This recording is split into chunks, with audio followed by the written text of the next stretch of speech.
Dear Dr. Ambedkar, you are the reason I love India.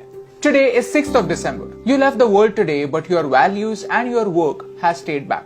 Dear Dr. Ambedkar, thank you for focusing on education. You were the first Indian to pursue a doctorate in economics from abroad. And not only from India, you were the first double doctorate holder in economics in South Asia. You saw something wrong in India. All the problems, poverty, inequality, slavery, all linked to one core problem, lack of education. And you realize that only good education can change our obsolete mindset. Who would call you backward class? You were forward class, first class. And not just economics, you were the master of 64 subjects, 9 languages and all major religions in the world. Yes, thank you for studying something as complex as religion for 21 whole years.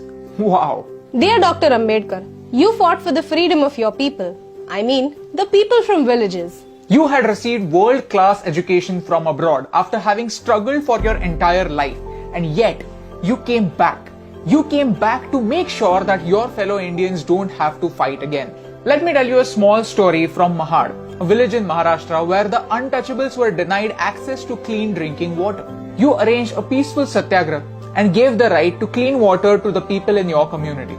This was 2 years before Gandhiji's Salt March. You said, "We are not going to the Saudar tank to merely drink its water. We are going to the tank to assert that we too are human beings." Dear Dr. Ambedkar, thank you for considering knowledge as your true legacy.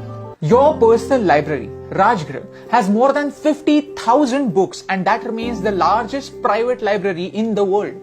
Dear Dr. Ambedkar, we as Indians were lucky to have a scholar like you to guide us and write our constitution. Building a nation is a mammoth task, and it was a victory for you, your passion for education, and the people of India that you took up this task. If you have a job, you have to thank Dr. Babasaheb Ambedkar because he changed the working hours from 14 hours a day to 8 hours a day.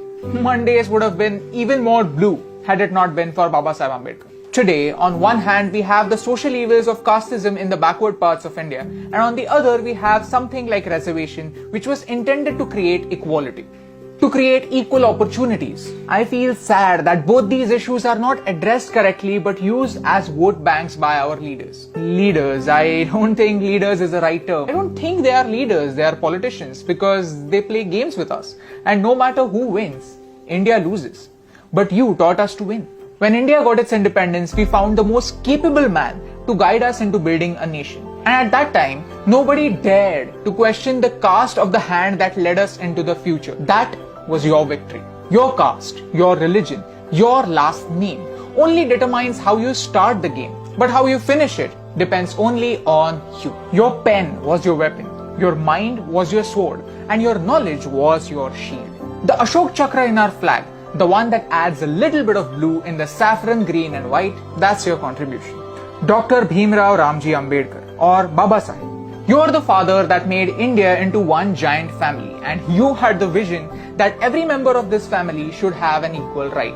Every member of this family is an equal member. Today I want to remember you and your work because we need it. We need to realize that all of our problems have only one permanent solution: good education. Not the one that remains in the books, but the one that reflects in our action. You showed us how, and that's the reason why I love you.